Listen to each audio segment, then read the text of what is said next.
Good afternoon and welcome to this special broadcast event on Bltv Community Channel 6 and Wcpi, your independent public radio station in McMinnville, broadcasting at 91.3. This is Bill Zechman, along with a lot of good friends here in the Bltv studio on Smithville Highway. Brian Kell is here. We got Tammy Vinson, Karen Wilson, Kelvin Bond, and well, the whole crew here. Lisa's here. We're going to be broadcasting for the next close to 2 hours with candidates from the August 6th Warren County general election, and that includes a special election for 3rd District Warren County Commission, and also in the contested primaries for the 47th and 43rd Tennessee House of Representatives. We'll have those candidates here. Let me emphasize, we are inviting only those in contested races. When we get through the primaries and the respective parties have selected their nominees, then we'll be back again before the November general election, and we'll be talking to those candidates in a forum very similar to this. Well, we do want to welcome you, and I want to emphasize once again that this is a joint collaborative production between Bltv and Wcpi, the non-commercial public radio station broadcasting from McMinnville. A little overview of the schedule of events today. In just a few minutes, we're going to start with our first contested race, and that is for the special election in the 3rd District Warren County Commission District. We'll have Bill Martin and Casey Owens. They're scheduled to be here. Right after that, we'll go to the Warren County School Board races. We'll start with District 4. That will feature Tanya Best, the incumbent, and Kenneth L. Rogers, her challenger.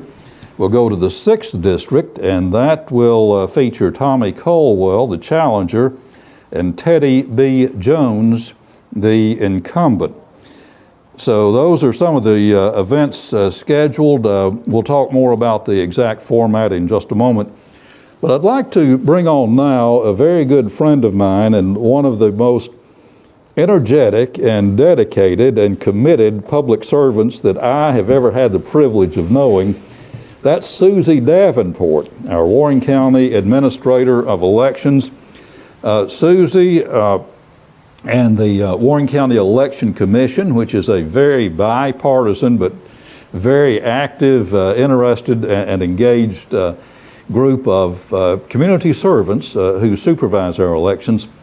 One thing I've always said, Brian, about Warren County elections, we may now and then have some little technical flaw, but we don't have to worry about the integrity in the management of our elections, and that's something to be thankful for.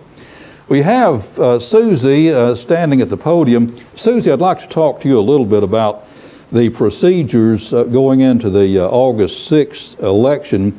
I think we should emphasize that the registration for new voters is over. Yes, that ended the 7th. That's ended, but now coming up this Friday, the 17th, I believe, we start early voting. How does early voting work, and what are your hours? Well, we have a little bit of a change this year in our hours. On Mondays, we're going to open at 11, but we will be open until 8 p.m. So that'll give people who work out of town perhaps an opportunity to come into early voting rather than waiting till Election Day. On election days, we're open until 7, of course, on all the polls in Warren County. But normally our early voting hours do end at 6. Now, our regular hours from 9 until 6 will be enforced from Tuesdays through Thursdays, till Fridays. And then on Saturdays, we'll be open from 9 until 12. That hopefully will give everyone an opportunity to come to early voting. We want to encourage early voting. Gives you a lot more time, a lot more opportunities, convenient whenever the weather's good, you don't have a sick child, you don't have to be somewhere. Right.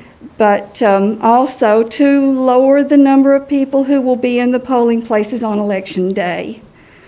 We will be practicing social distancing. There will be a new person at each precinct on Election Day and at early voting. Asking COVID questions. COVID's the big thing. So there will be a little screening. There's going to be a little bit of screening. What about the forehead temperature check? Well, we had intended to do that, but we're told we probably shouldn't do that. That might inhibit someone from wanting to come to vote. So we're going to ask them when have they had a temperature, but we're not going to check them for that temperature unless they want us to. Okay. If they don't, if they say, yes, I've been exposed to someone with COVID, somebody in my family, whatever, we're going to ask them if they would to please fill out a request for an absentee ballot right then and there, and we'll mail that ballot to them that afternoon. We're going to get it out before we leave there that evening. Give them the opportunity to vote, but at the same time not expose other voters or other election personnel to the possibility of the virus. Right. We don't want our Warren County elections to become what they call a hot spot for contagion. We certainly do not. Okay, let's talk about that absentee voting, mail-in voting. You begin by requesting an absentee ballot. That's correct. If you want to go online to govotn.com, y'all have heard us preach those words so many times, or to our Warren County Election Commission website. There's a link on either of those places to an absentee ballot request. That's going to ask the voter for their name, their date of birth, their social security number, their address. If they live in Warren County but they don't reside there right now, say they're in school or they're out of town working, they've got a spouse in the military and they're outside of the bounds of the county, any of those are reasons. Put that reason down, put down the ballot you're going to request. Now this time we have a primary election going on. They need to request whether they want a Republican ballot, a Democratic ballot, or a general-only ballot. Now, if you request either of the primary ballots, you'll get the general ballot with that. You don't so that's going to be automatic. You're automatically going to have a general ballot if you request a primary. So the general is your local elections. The primary will be your state and federal. Their phone number and their signature. Send those things in to us, and we will send them an absentee ballot. Okay, now send them by what means? Can they be emailed to you? Can they be faxed to you? They can be faxed. They can be mailed by postal mail. One of the simplest ways nowadays, everybody's got a smartphone in their pocket. Fill out that form, sign it, take a picture of it, and send it to our email address. What could be easier? It's as simple as we can make it. Okay, that's great. We're very quickly running out of time, and I wish we had more time, but let me ask you one other thing, and that's the 5th District special election. We've had a very recent resignation. Well, actually, the resignation has not been accepted. Okay, that has not been accepted yet. Okay. The vacancy won't exist until the county commission accepts the resignation next Monday night is expected. After that, on the 21st, if you want to run for that office, you can come and pick up a petition, get 25 good signatures of people in that jurisdiction. They have to be 5th District registered voters, and bring that petition back to our office, and you'll be able to get on the ballot. What's the deadline for filing the qualifying August petition? 20th at 12 noon. August 20th, 12 noon. Now, we are expecting that this will be a special election that will be on the November ballot.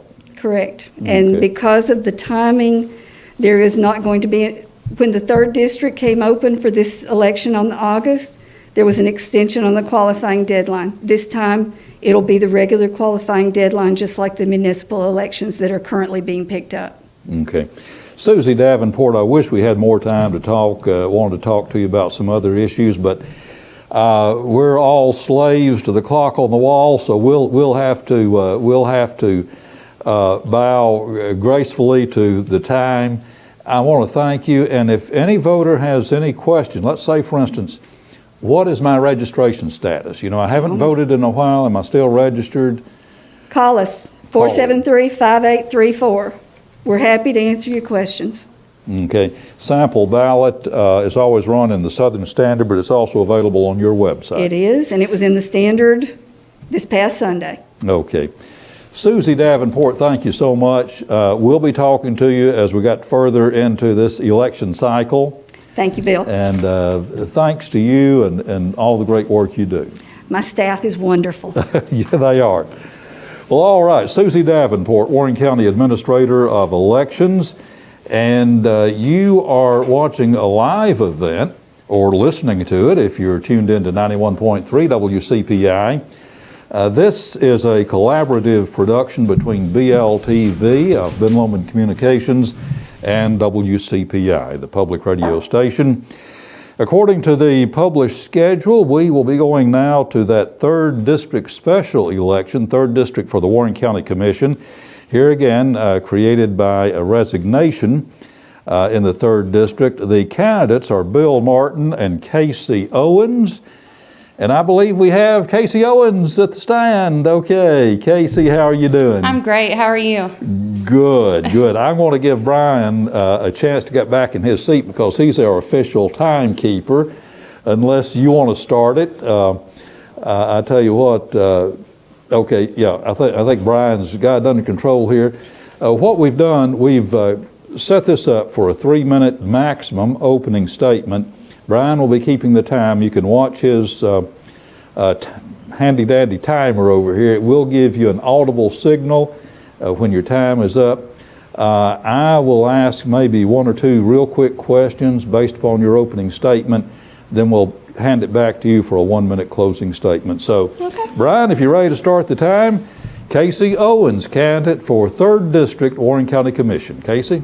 Well, first off, I'd like to thank everyone here at Ben Lomond Connect for hosting this forum this evening. Furthermore, I would like to say thank you for providing a safe environment for all candidates to speak as well. Truly, thank you.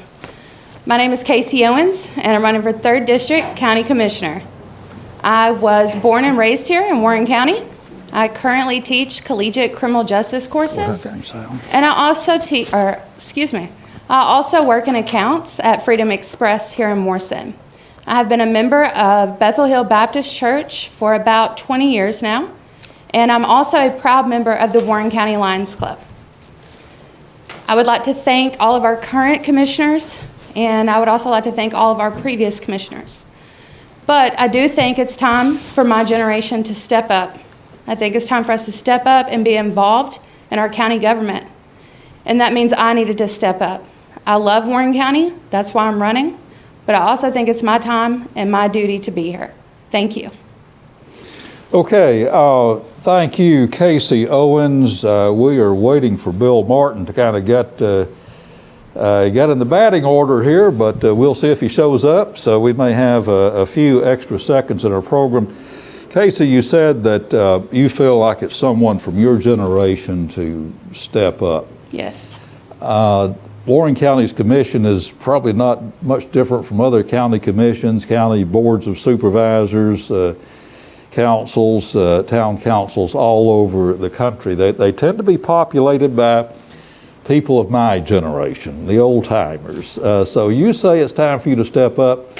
In stepping up, what ideas would you bring to the Warren County Commission? What would be the top item on your agenda?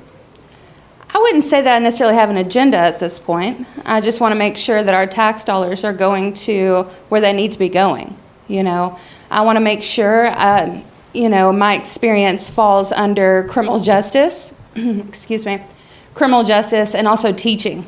So I'm going to be very passionate, and I bring a lot of experience coming into, let's say, Education Committee or even the County Corrections Partnership Committee. That's something that I think I could bring a lot of insight to, and I would like to be involved with those specific committees if possible.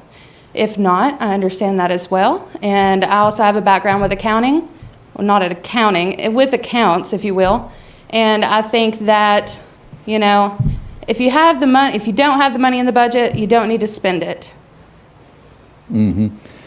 You talk about your background in criminal justice and your interest in the county committee that oversees the jail. there has been a growing chorus of voices in the United States saying, if we would put more money into social services, psychological, psychiatric services, recognizing that in any jail, in any county, in any parish in the United States, there are probably some people that are incarcerated who really need some mental health support and services, maybe social services. What's your view on that? I mean, do we need to push the funding more toward what you might call those personal, social, psychological services? What do we need to do there? Well, I believe I saw a job posting not too long ago for someone to be involved with our jail, to be that mental health person in a sense. I can't think of the word, I'm sorry. What'd you say? Counselor. Yes. I think that was the title they gave it. Yeah, and so I know they've put the money in the budget at this point. We just haven't, I guess, pulled the plug on it. And, you know, I do think it's needed at our Warren County Jail, but I also want to make sure that our correctional officers are getting paid fairly. I want to make sure that we have all the tools that we need at the Sheriff's Department, which I know they have their own budget, but the patrol cars and everything else. But I do think there is money out there to be sent more to a mental health person, and I do think that's something we need, and I do believe they have put it into the budget. So hopefully we'll get somebody hired in that position, even if it's just, you know, for a year's time to see how it works out. Give it a try, maybe. Yeah, I think so. I don't think it will hurt, you know. There's a lot of crazy things going on in this world, and I do think we have mental health issues. Truly, we do. If you go out here and visit our jail, yeah, and I'm sure you're going to find a lot of people that are struggling. Mm-hmm. Casey, we, of course, have seen our worlds turned upside down, inside out. With the COVID pandemic, we're doing things a lot differently from what we used to do. Campaigning on the local level is a pretty much high-touch sort of thing, knocking on doors, greeting people, shaking hands and all that. How are you handling that while maintaining social distancing? Well, I'll be honest with you. I didn't know how to handle it at first. I've never ran for public office, especially not in a pandemic. And so what I have done is I think I've hit almost 500 houses. I've been walking door to door in certain neighborhoods. You know, the time that I have, I would try to use it wisely. And what I do personally is knock on the door. If someone doesn't feel comfortable coming to the door, that's perfectly fine. I'll speak to you through the door, leave my card. If not, if someone does come to the door, I have to take my health into consideration as much as theirs. So I step way back, you know, off the porch. I'm going at least 10 feet back and we can still have that conversation. You know, I want to make sure I'm healthy and everyone else is just as healthy. And I want, you know, everyone to know I may not have a mask on right now, but I assure you we are not close together at all. So I just want to make sure that all the voters out there know that. We have a lot more than 6 feet between us Yes. here, but certainly want to thank you and appreciate you. Casey Owens, candidate for the vacancy in the 3rd District of the Warren County Commission. That is a 4-year term. So if you're elected, you'll be back in the next county commission race 2 years hence to run again, right? Yes, and then we'll have fun debates, person to person. Then we'll hopefully, have debates, yeah. Yeah, hopefully. So we shall see. You know, in all honesty, if I would love to have your vote if you live in my district. I think I would honestly do a great job. I will do my own independent research on every matter, and I will take everyone's words into consideration that lives in my district, and also I will vote with my heart, and I really do mean that, and I would appreciate everyone's vote that lives in District 3. Thank you so much for having me. Hey, Casey, before we let you go, Yeah. what are the voting precincts? It's the 3rd District, but what are the voting stations? Well, it's a little crazy out there. You know, they say the Westwood area, but it's not very Westwoody. Okay. You know, I have all the way out to B. Bolden Road that I've been to. and then it goes out Vervilla Road all the way, I think, to Wheeler Road. Then you have, of course, all the subdivisions on Vervilla Road. You hit Viola Road some. You have a lot of different areas. Smart Station is a big one. I will say I've been hitting the pavement in Smart Station. So, yeah, it's just a huge area. Okay. Casey Owens, thank you so much. Thank you. I appreciate it. Okay. And do we have Mr. Bill Martin? Has he not showed up? Okay, we do not have Bill Martin. We did make a good faith effort to contact all of the candidates in these races, some a little bit more available than others, but we've made that effort. And once again, if you are watching at 5:22 p.m. here on July 14, this is a live production from the Bltv studio on Smithville Highway, next to that great landmark, the Waffle House, right? Good place to have breakfast, Brian? Absolutely. Okay, great. All right, we're going to get ready here in just a moment, trying to keep things on schedule for our Warren County Board of School Commissioners, also known as the school board race. In that race, we have two candidates, Tanya Bess, who is the incumbent, and her challenger is Kenneth L. Rogers. We've told the candidates in the official invitation that we would follow the order, the alphabetical order in which you appear on the official ballot. And let me see, I'm trying to take a look at the clock over here, and I think that we are just about right on time.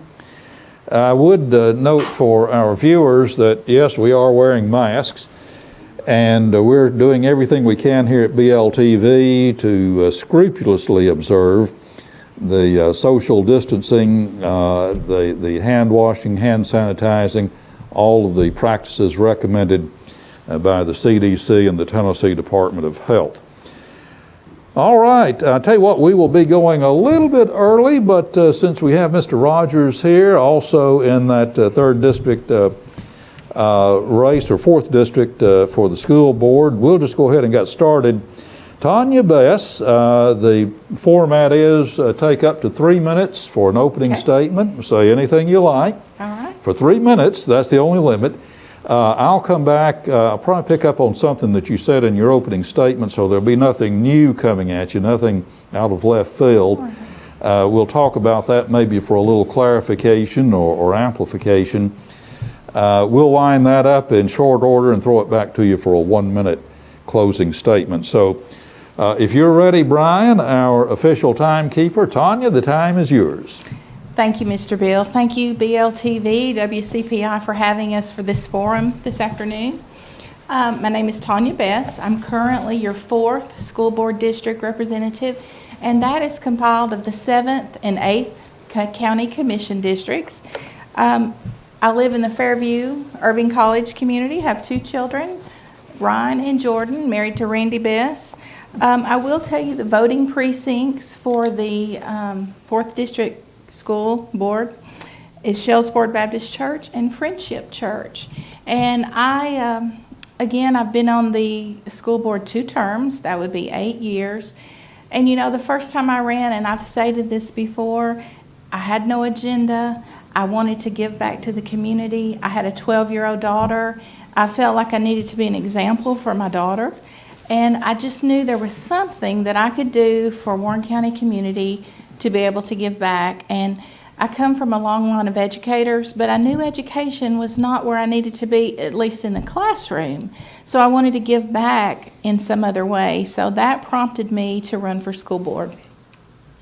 So in this 3rd term, what I would like to see is to continue with the continuity that this school board has been with the last 8 years. We don't always vote alike, but when we come to vote, or when we come down to get to business, after the voting, we do one thing, and that's to put our children, our staff, and our faculty number 1. And we hopefully make sound decisions. Now, a lot of times we don't. We get them wrong occasionally. But when we're at that table making those decisions, we think it's the best decision at the moment. And so I just ask you, I thank you for, if you vote for me, I thank you. And I ask for your vote if you've not voted before. Thank you. Tanya Bess, thank you very much. And do want to kind of follow up with you because you said what you'd like to see in a third term is continuity and to continue to move forward. The Warren County school system for a very long time has had a strategic plan on school improvements, physical improvements, and that is a big ticket item when it comes to money. Yes, it is. Building new elementary schools, which we have done, to replace some frankly long outdated, obsolete buildings, sometimes disintegrating buildings. What would you like to do, let's say, if money were not the restraining factor that it always is? What would be your dream project for the Warren County school system? Well, or you may have more than one project. I have more than one, but first and foremost, I'd like to see a second high school if money were no object. I'd like to see our teachers have an increase in pay. That's first and foremost. Money is always an issue. Secondly, I'd like to see our technology, which right now it's superb, but we can always improve our technology. Our buildings always need improvement. So there are many things on the horizon that I'd like to see improved, but if money were no issue, it would be a second high school. Okay. Tanya, I said we'd have a question, maybe two. Members of the school board voted unanimously to adopt the recommendation of our new director of schools, Mr. Grant Swallows, to transition into a traditional on-campus, in the classroom mode for going back after the what would have been a summer recess. It's actually been the COVID-19 recess. What would you say to give teachers and parents and staff a little reassurance, a little comfort about the safety practices, the health practices that the school system will be pursuing? Well, as you know, this is such a fluid situation, and we go by CDC guidelines. We want our children to be safe. We want to abide by all the guidelines that's been put before us, but we also know that education is really important, and we need to get those children into that classroom. If we cannot get those children into the classroom, I'm sure there's a secondary approach that we will take. Also, if we get into the phase-in period, 1 week, 2 weeks, 2 months, 3 months, we don't know. If we have to have our schools shut down, at least our students will make a relationship with that teacher in this new year, and they'll be able to move forward. They'll have a device that they can work from. So I think, the smallest amount of time that our students are in the classroom is very, very important, even if we don't get to go for long at all, and hopefully we will. So the fluid situation at hand, we will just see what happens daily. I feel very confident in Mr. Swallow's recommendations, and we'll just abide by those that he suggests, and hopefully all will be good. Basically, and just one last thought, I think the evening that the school board, and just for the interest of full disclosure, I am a member, and I'll be on the ballot, on the August 6th ballot, but running unopposed. So I guess what I say about that may have some personal interest and coloration. But I think the school board did agree that evening that it unanimously adopted Mr. Swallow's recommendation that everybody should stay tuned, because like you say, it's a fluid situation. It could change. It could. It could change tomorrow or 3 months from now. We just don't know. So stay tuned, right? Stay tuned. Okay. All right, Tanya Bess, let's go for 1 minute for a closing statement here, if you would, please. Again, I'm Tanya Bess. I'm the 4th District School Board representative. That does make up the 7th and 8th county commission districts. Those voting precincts are at Shellsford Baptist Church and Friendship Church. Early voting does begin this Friday. Again, I ask for your vote, and I'm going to put this out there. You all voted me in 2 terms. I work for you. I'm here for you. And I'm going to pass my email to you because I do work for you. And that is Bessie, Bessee,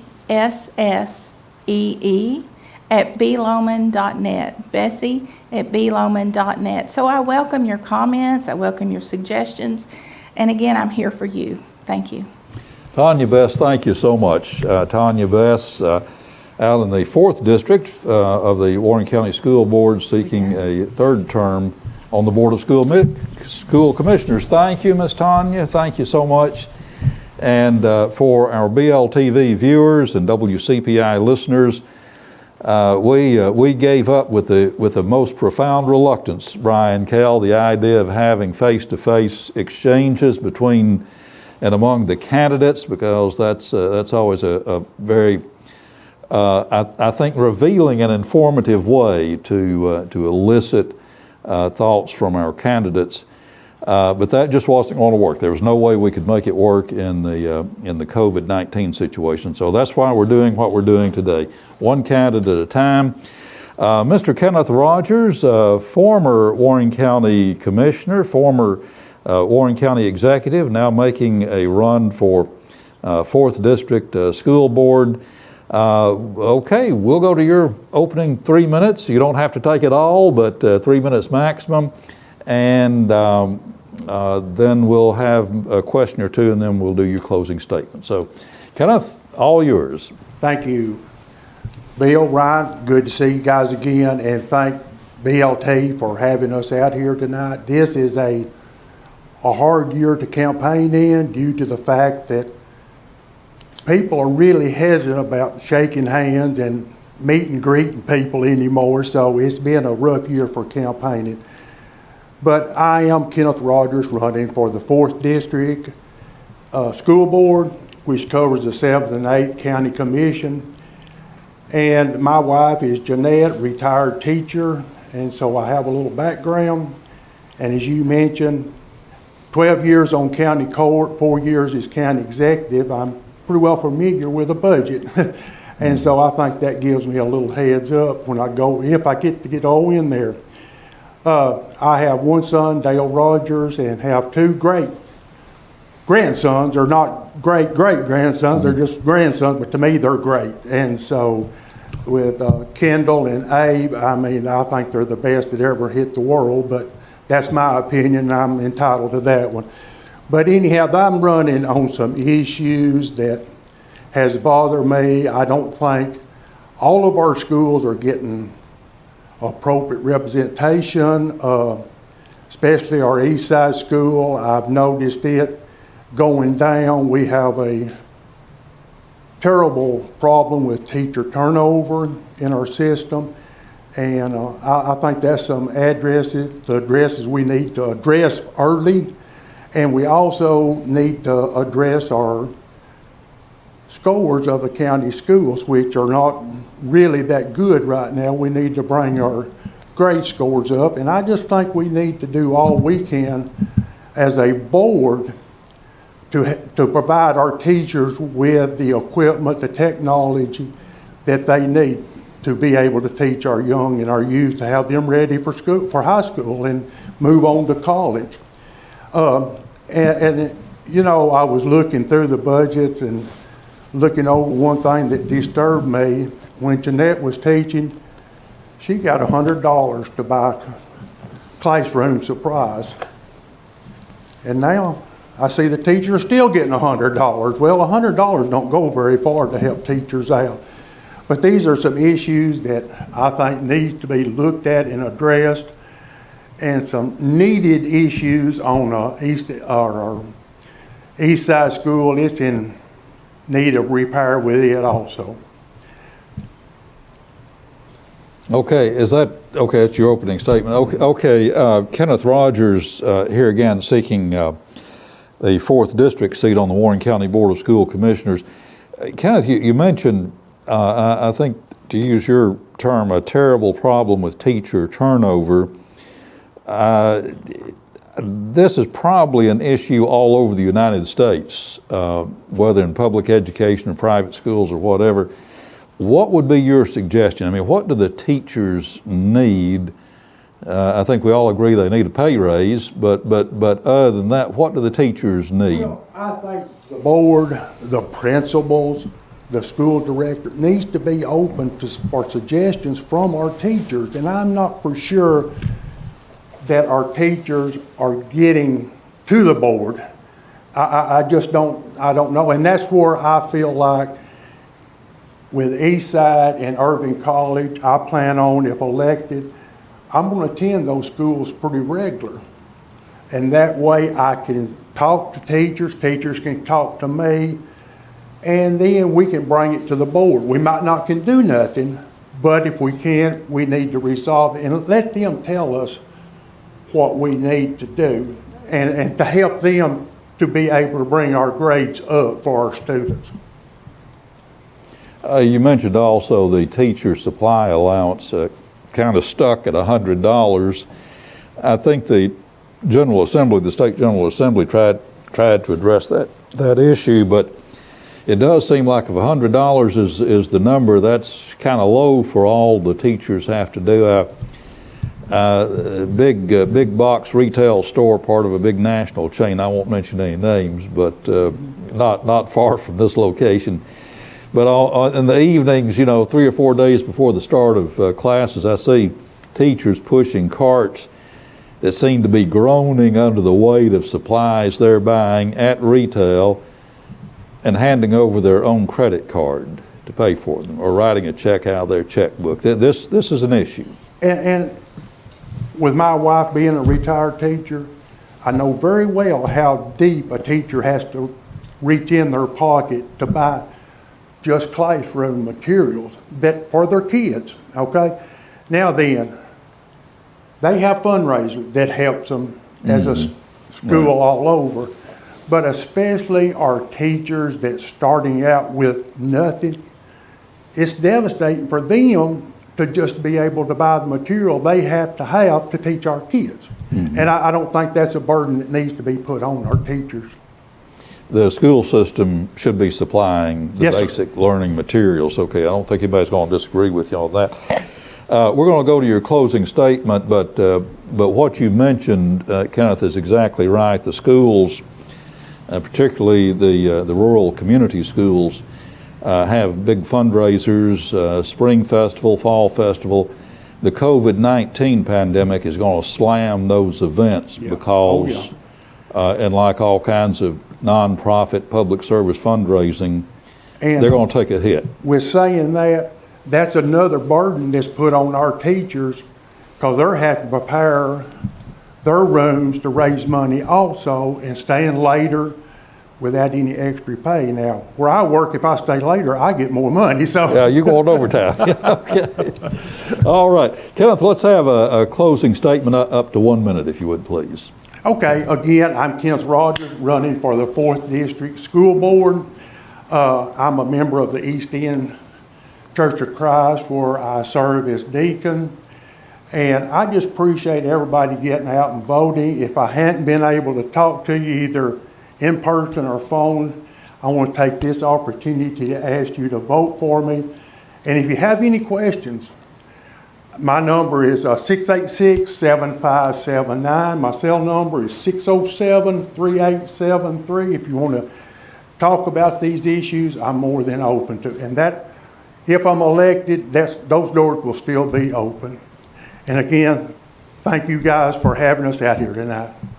Thank you, Kenneth L. Rogers, candidate for Warren County Board of School Commissioners, 4th District, challenging the incumbent Tanya Best. Thank you, Kenneth. Appreciate you being here, and hope you have a good evening. There's still a couple of hours of daylight left, and thank you, Ms. Tanya. Thank you for being here. And once again, this is a nonpartisan event. Hopefully splendidly balanced among our candidates who are in the August 6th Warren County general election. And we also have 3 school board seats being voted on. And we just heard from candidates in the 4th District, Tanya Bess and Kenneth Rogers. We're right on time now, and it looks like we have our 2 candidates here for this event. And as we said, this is 6th District, Warren County Board of School Commissioners, and we are following the alphabetical order that we had in that we advertised in the invitations. So first, we're going over to Mr. Tommy Caldwell. Mr. Caldwell, the routine is up to 3 minutes for your opening statement. Say whatever you wish. I may want to come back to you after that opening statement just to ask a question for clarification or maybe a little expansion or whatever, and then we're going to throw it back to you for a 1-minute closing statement. So we'll start your time. Mr. Caldwell. Well, first of all, I'd like to start out by thanking Bltv and WCPI for hosting this and giving us this opportunity to at least say a little bit about ourselves and our campaign. My name is Tommy Caldwell. I'm a candidate for 6th District School Board, which represents the 11th and 12th District County Commission. Been born and raised in the Green Hill community all my life. I'm 3rd generation owner of Triple C Nursery. I'm married to Aaron Holland Caldwell of the Morrison community. We've been blessed with 3 children. Annabella, 13, Trig, 9, and Jeb, 5. My 2 oldest ones are currently enrolled at Dibble, and we're very active there, and we're members of Charles Creek Baptist Church, where I serve as a deacon. I've been very involved in the PTO, and for the past 5 years, 3 years as vice president, and the last 2 years as president. And that's what, kind of got my interest in school board. Because being a parent and being involved in school, you see day to day the struggles and the challenges that our teachers and students has, and no disregard to the school board members that have children that have gone on and graduated. But I just think that gives me a great advantage having children in school, that I can be able to be in contact and be in coordination with pulling off PTO activities and stuff like that by having children in school. Thank you. Okay, thank you. Mr. Caldwell, you mentioned that you have 3 school-aged children, and of course our school board did vote on the recommendation of the director of schools, Grant Swallows, to start back in traditional on-campus, in the classroom instruction, supplemented by online instruction, and all of that prefaced by a 2.5-week transition period. How do you feel about sending your children back into the classrooms while the coronavirus is still very much part of our society? Well, that's a question I'm getting asked frequently, as is all the other parents are. And that's something that I think is changing daily. But after, first and foremost, safety of our children, that's got to be our top priority. And I feel the need of sending my children back. As of today, those things are changing. I understand that. But until you've seen a child sitting at a kitchen table struggling with a math question, or until you've seen a child sitting there and their schedule's been turned upside down and it's a mental train wreck for them, there's going to be repercussions from this, from this virus long after this virus is gone. We've got to tackle this virus today. We understand that. But like I say, as I said, there's going to be repercussions. There's going to be challenges for years to come to try to come over with the loss of education and the loss of school time and school activities and the social interaction. Like I say, we're going to be, we as parents are going to be seeing these challenges for quite some time, in my opinion. The American Pediatric Association is one of just many professional societies and associations that focus on the needs of young children. And I can't say unanimously, they all agree that the students actually do need to be back in the classroom for their mental well-being and for the socialization that they got from that classroom experience. Is that something you agree with, that there is value just in being back in the classroom? There's nothing no more important than children and education. Not just from learning, but from social activity, to being engaged with their friends in sports, different civics, different clubs. Like I say, where does children get their confidence at? Where do they get the chance to move on? Not all kids are blessed, athletically to be able to get their name in the paper. It takes 4-H. It takes other clubs, other civic things, to be involved in, to give that child some confidence and a chance to get a scholarship on something besides sports. And you have to be engaged in school and in school activities to be able to enhance your resume, so to speak. Mm-hmm. So that's part of it. So the academic, perhaps academic distinctions, since our athletic programs are grievously affected by the COVID-19. One last thing, I talked to one of the other candidates about the fundraisers, and of course you've been PTO president a couple of years, and then I think vice president for some years before that at Liberal School. What about that? I mean, how are you going to manage doing these fundraisers, these spring festivals, fall festivals, and all of that when we have this problem with the coronavirus? That's just a challenge. We'll have to look at once school does start, because we had to cancel our spring festival because it was due to the COVID and the school shutting down and not being in school. And the Liberal PTO, we fund close to $10,000 just in furnishing for field trips, for classroom help. I know one of the former other candidates mentioned school supplies. We've done all of that at Liberal PTO. We've done a lot. And like I say, without getting to do fundraisers, there's going to be a lot of things that's going to suffer. And like I say, ultimately it's the children, but not just the children, the teachers as well, because we try to give back. When the community supports Liberal PTO, we try to support Liberal teachers and Liberal students. Mm-hmm. Yeah, I know the Liberal School, along with the other community schools, have really had powerhouse fundraising events. Sure. Parents, grandparents, aunts and uncles, family comes out and supports those events, and bless them for doing so. Very blessed in the Liberal community. That is a blessing to us all. Okay, let's take 1 minute for a closing statement, if you would, Mr. Caldwell. This is Tommy Caldwell, candidate for the 6th District Warren County Board of School Commissioners. Let's take a minute. In closing, I'm Tommy Caldwell, your candidate for 6th District School Board. Those precincts are Midway, CIC, Highway 56 Church of Christ, Lucky Community Center, and the Warren County Highway Department building. Early voting begins Friday, this Friday, July the 17th, and then the general election will be August 6th. I would encourage you and appreciate your vote, but as mentioned, most importantly, just get out and vote. And I would like to just leave this final thought with you. Whether you vote for me or whether you don't, please, lift up a prayer for our leaders that are making some tough decisions. And I feel, in all honesty, that they're doing the very best they can to put our safety and our children first. Thank you. Thank you very much, Mr. Tommy Caldwell. Thank you, sir. Candidate for 6th District Warren County School Board.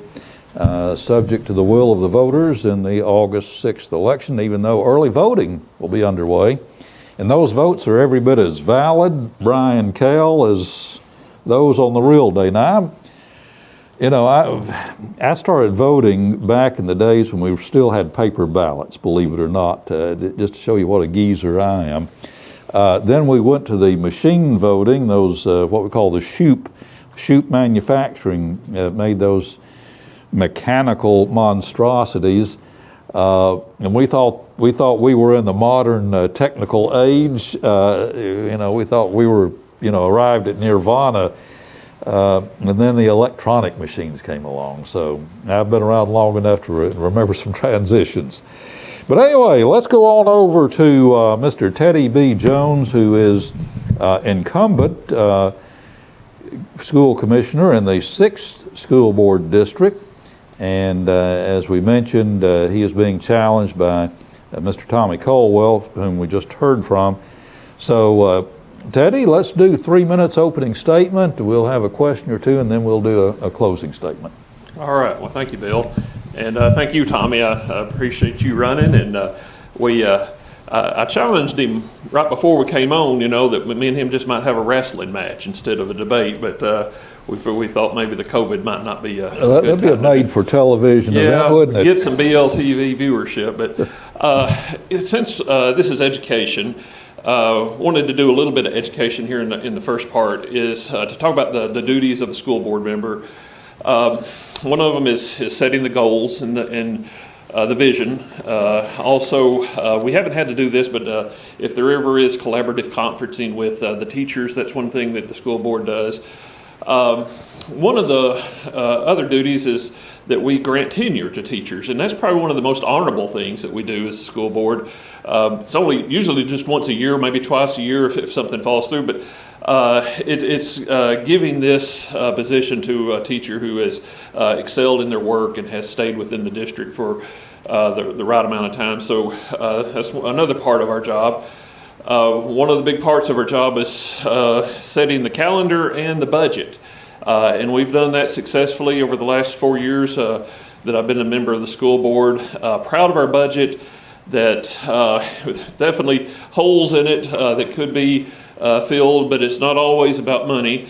But, we have tried to focus in on how that we can best provide for the students in technology, and also to be able to recruit and retain teachers. The other big duty of the school board is, of course, to hire and oversee the director of schools.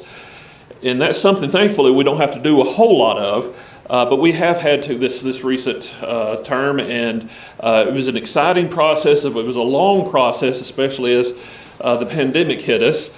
But it was a process of getting out in the community more and speaking with the teachers and the principals and all the management staff of the school system. And we all worked really hard on that decision and made a decision. We had great candidates all across the board and really excited about the decision that we did make. And we're sticking behind that and following through with Grant Swallows as our director.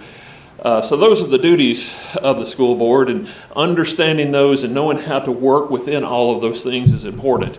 And just hope that my experience can continue the next term. Okay, that's your opening statement. Yes. Okay, you packed a lot in there in 3 minutes or less. Teddy Jones, incumbent running for re-election in the 6th District Warren County School Board.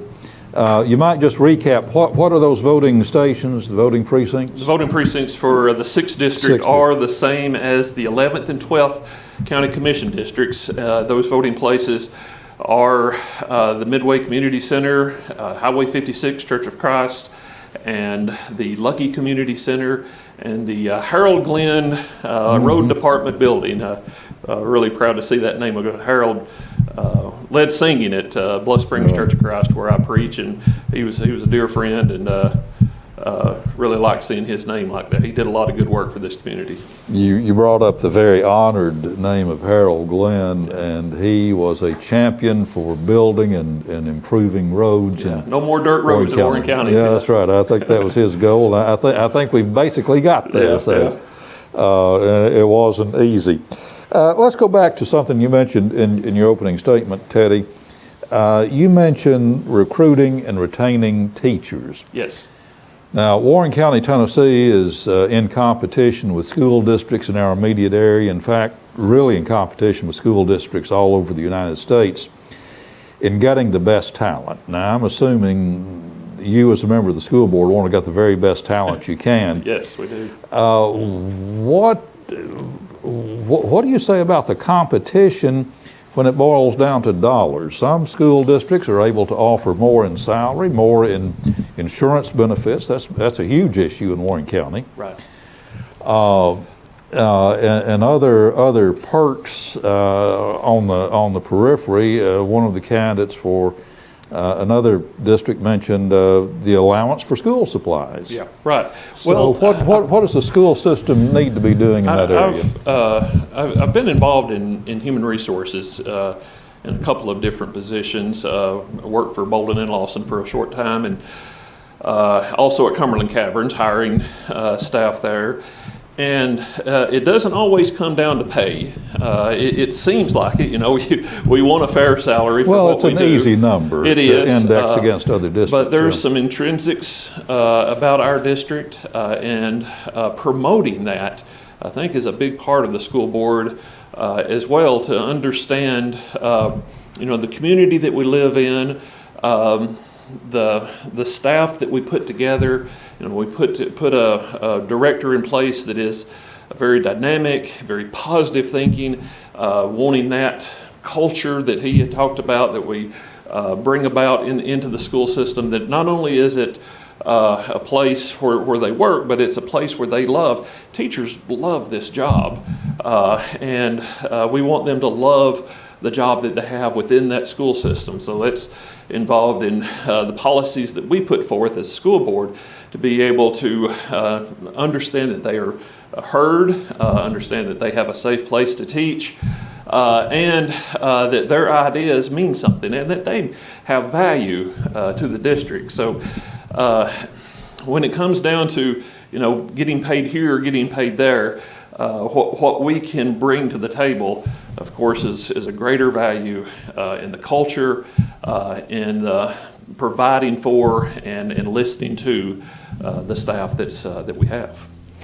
Let me ask you just one follow-on question on that. Mm-hmm. A big issue, this thing of recruiting, identifying talented teachers, and I think everybody agrees, the professionals agree certainly, that the most important thing in the teaching and learning process is having an effective teacher in front of those students. That is correct. Far and away, nothing else is. got close to it.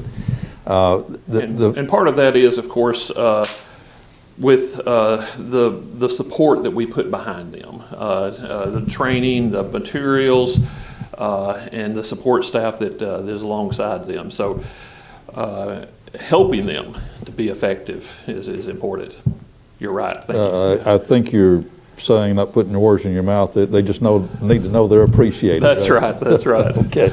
Yes. All right, Teddy Jones, we've got 1 minute for your closing statement. All right. Well, my name is Teddy Jones. Born and raised in Warren County. Live across the road from my parents. The house that I grew up in. They were liberal graduates of the high school. I was a graduate there. Like Tommy, I spent my time there as the PTO president, and went on to the high school and became a band parent and a cheerleading parent. I know what fundraising is all about.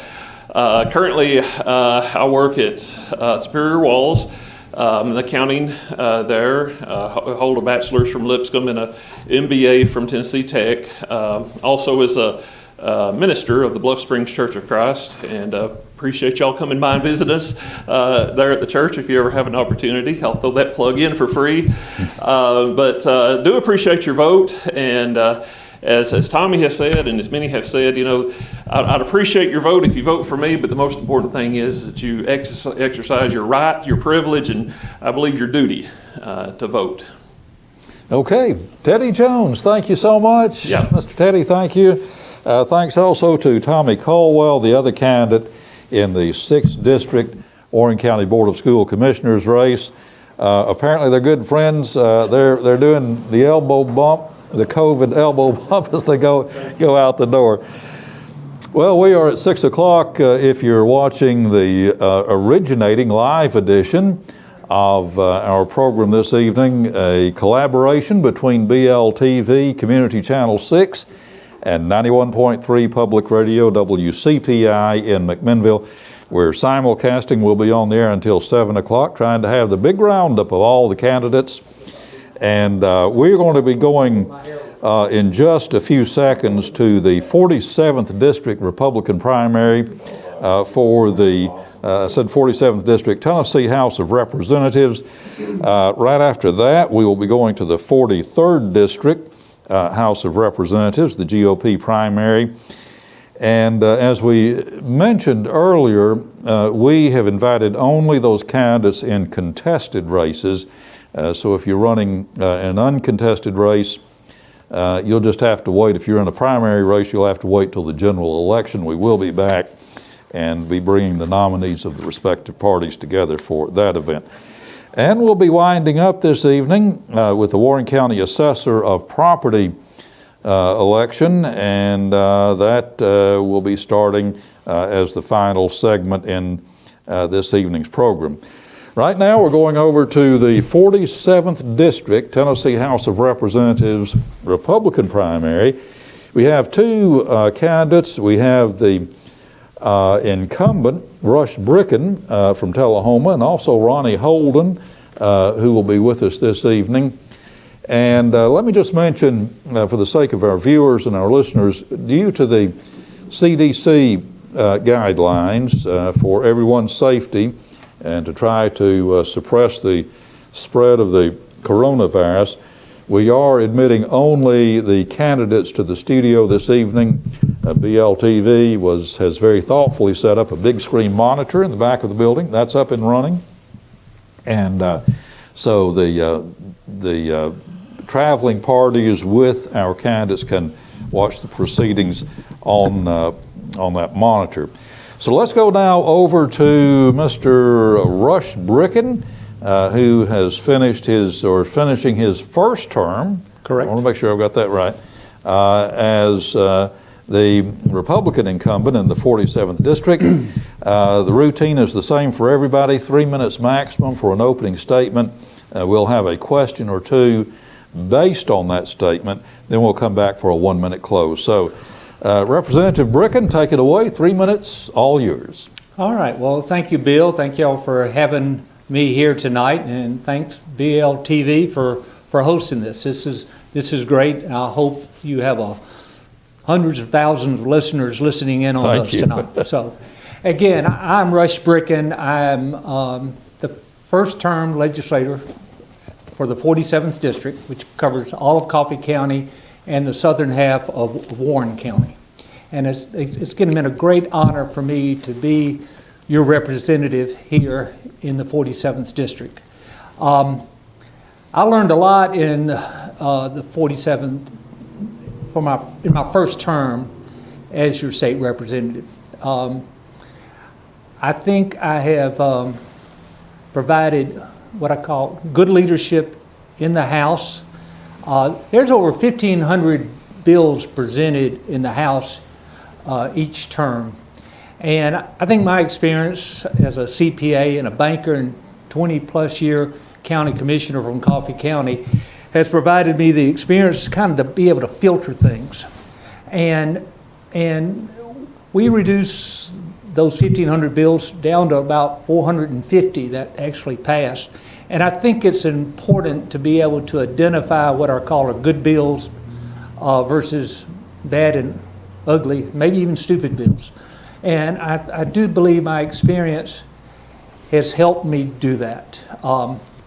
So it's been, again, a great honor to serve my first term, and I'm certainly, hopefully, if the voters will choose to send me back to the House for my second term. I'm on 3 committees. I'm on the Banking Insurance Committee, the State Government Committee, and Commerce and Insurance, which are 3 very important committees, and I certainly look forward to serving on them again. So, again, that's a little bit of background. I just came from a dedication of a bridge to Tommy Young. It's on my mind right now. And again, Tommy Young was a Vietnam veteran, which is certainly my era war. And I think it's so important for citizens to remember the military, the veterans that are out there. But right now, there's so much social kind of unrest going on. And I think we just got to remember that we're a nation of law and order, and a nation of laws, and it requires order. And these men who had died in the various wars died for us, and they died to be certain that, we can provide the freedoms they want. And again, I think it's just so important. Thank you, Bill. Okay, thank you. Rush Bricken, finishing up his first term as Republican representative from the 47th District. You talked about, of course, one of the essential functions, constitutional duties of the General Assembly is to adopt a budget. The pattern is the administration, the governor, will send over a proposed budget. The administration proposes, as they say, and the legislature disposes. So the legislature gets the last word. And normally, it's been my experience seeing, you know, the Republican majority in both houses. You have a Republican governor, and one might have thought, if history had been any guide, that in the spirit of solidarity, the Republican legislature would have been, let me say, more receptive to the governor's budget, but there were some sizable cuts in the governor's budget, including money for teachers' raises. So, you know, the governor had proposed this, so what happened with the teachers' raises? COVID-19 hit, Bill. In the January session, which we went and had 2 sessions in this past winter. The first session, everything was roses. The governor presented his budget that had significant raises in it. I think it looked like it was going to get the green light. And here comes March, COVID, and the economy and the fear of lost revenues put the brakes on what would have been, I think, a very strong budget providing a lot of funds throughout the state.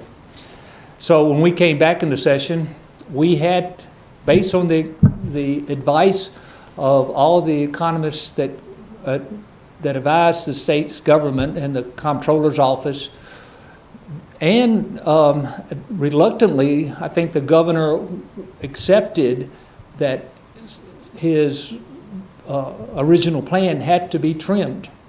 Now, so that's what cost it.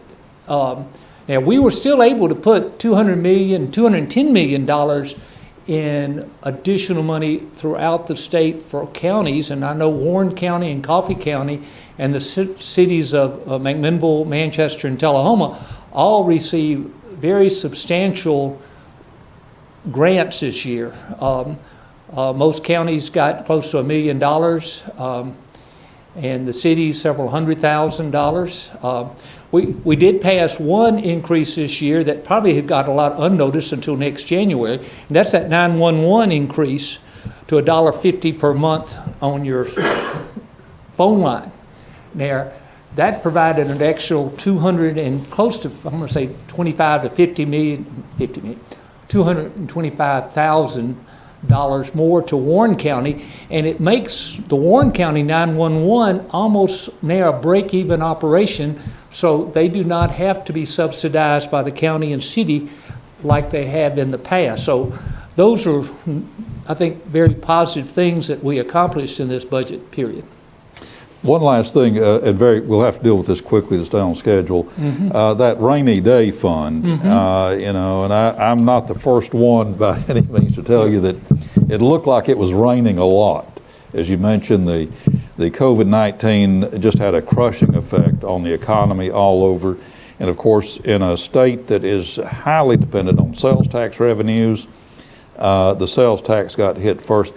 But people question, why add money to the rainy day fund when maybe this was time to be pulling money out? If it ever looked like it was raining cats and dogs, it was raining starting in March. I personally 100% agree with you, Bill. I would have cut any increase in the rainy day fund and utilized that to either fund programs. That's what Rush Bricken would have done. Rush Bricken doesn't have enough votes to make that change. So, but that's my philosophy. That is what a rainy day fund is all about. Okay, thank you. Let's take 1 minute for a wrap up, if you would, Representative Bricken. Oh, thank you again. Again, I'm Rush Bricken. I'm your current state representative in the 47th District of Coffee and Warren County. Again, I certainly look forward to coming back and serving again. I'm available anytime. If any citizen needs to reach me by email or phone, just you can Google it or and find me. Again, I'm a fiscal conservative. I certainly believe in keeping your taxes low. I certainly believe in keeping regulations as minimal as possible in your life. I mean, the government is here to serve you. We're not here to dominate you. And that's my philosophy. Thanks. Okay, thank you very much. Rush Bricken, incumbent seeking re-election or renomination as the Republican nominee for the 47th District Tennessee House of Representatives. Voters will get two shots at this because we do have the party primaries in conjunction with the county general election August 6th, and then of course the general election will be in November in conjunction or at the same time as the presidential and congressional elections. Moving right along with our candidate forum, we have Mr. Ronnie Holden challenging Representative Bricken for nomination, for the Republican nomination for the 47th District State House.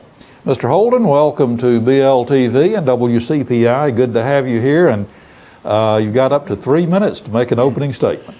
Thank you, sir. Glad y'all to have us here. Good to be out running the rush again, as always. I'm Ronnie Holden. I'm running for District 47 State Representative. I am pro-God, pro-gun, pro-life. I oppose all red flag laws. Our monuments must be protected. All the craziness that's going on in the country right now, I don't know the cure, but we've got to do something. I would like to have everyone's vote. I'm not a big talker on this. I will stand for what's right. I will never do anything to take a nickel out of your pocket. I will protect every right you got and hopefully broaden some. Okay, thank you very much. Opening statement from Mr. Ronnie Holden. Tell us a little bit about yourself, Mr. Holden. What kind of work do you do? Tell us a little bit about your family. Well, I have lived in Tennessee my entire life. I work over in Chattanooga, Tennessee right now at Raccoon Mountain Caves and Caverns over there. I'm a courtesy officer. Family, my dad and my two kids in the ER with my dad last night. Anyone listening, I'd like some prayer. Lived in Nashville for about 15 years. Know my way around there, met a lot of people. My entire life has always been as a working man. I have been on the top and on the bottom. And I've talked to people all across this state and different areas about different issues that concern them, and that's the reason I'm standing here. One other thing, what was it that inspired you to jump into this primary? I mentioned a minute ago that voters would have two shots. Not so in the 17th District Tennessee House. Nomination in your primary will be tantamount to election because, as far as I know, no Democrats are participating in a primary. So whoever's nominated is automatically the only candidate on the ballot in November. What inspired you? What motivated you to run for this position? I care about my people in my area. I've seen a lot of things that some good could be done in, and on the big scene too, all the stuff that's happening all across the country just has always inspired me. And it seems like every time I turn around, somebody's trying to take something away from us or take something out of your pocket. And I say, well, I'll see what I can do to protect our rights and protect our billfold. Okay. You mentioned in your opening statement, Mr. Holden, about protecting our monuments. And yes, that's been a big issue. Yes, sir, it has. And I'm still trying to see how that materially affects our economy and our life here in the COVID pandemic. But it looks like the Tennessee Historical Commission and the Capitol Commission, Capitol Commission first and then goes on to the Historical Commission, will be basically deciding the fate of the Nathan Bedford Forrest bust, which has a prominent place in the rotunda of the Tennessee Capitol. It looks to me like people who have had their hands on that issue, and some of them unavoidably, like Governor Bill Lee. I mean, you know, he couldn't duck and hide. He was front and center on that issue. What would you say to them? It looks like they've got kind of a tough decision. I've seen people with very strong feelings in both directions. Yes, sir, I sure have too. Nathan Bedford Forrest is one of the greatest military minds ever. He's got a lot of bad reputation on him. Some history needs to be taught about Mr. Forrest. He gets a bad rep. They say he was the first Grand Wizard of the Ku Klux Klan, which was true. He also disbanded it shortly afterwards after he seen what it was becoming. And so many people don't know nothing about that part or don't want to know about it. Not just him. If they get that one, what's next? Is it going to be George Washington? Is it going to be Andy Jackson down at the Capitol? What is going to satisfy them? There's no end to it. You know, everybody's offended over something these days. I'm offended because I have nothing to be offended about. Your complaint is that you have no complaint, right? Yeah. Okay. Well, that's very good. I tell you what, let's take 1 minute, Mr. Holden, if you would, for a closing statement. Well, again, I'm Ronnie Holden. I'm running for District 47 representative. I'm a Christian. Firm believer in every right the Founding Fathers wrote down for us. I'd appreciate your vote. I'm not going to tie you up long here, so I'm going to let it go with that. God bless everyone that can see me and hear me. Have a good day. Okay, thank you so much. Ronnie Holden, the candidate for 47th District Republican nomination for the Tennessee House of Representatives, and we just heard from Rush Bricken. We're taking just a second to kind of re-sanitize all of the contact surfaces. And I'll tell you what, Tammy, if you would kind of turn our WCPI microphone, I think it got kind of knocked a little askew. There you go, great. Okay, make sure we have a good pickup on that. We are at 18 minutes after 6 o'clock. Brian, Kell, we're right on schedule. I want to thank all of our candidates because they have adhered to the time limits that we suggested. We're going now to the 43rd District Tennessee House. Once again, nomination will be tantamount to election because there's no contested Democratic primary. We have 3 candidates, Jerry Lowry, Bobby Robinson, and Paul Sherrill. And we're going to go in that order. That's the alphabetical order, the order in which they appear on the official ballot. Mr. Jerry Lowry, thank you for being here. Take 3 minutes maximum for your opening statement. We'll start your time right now.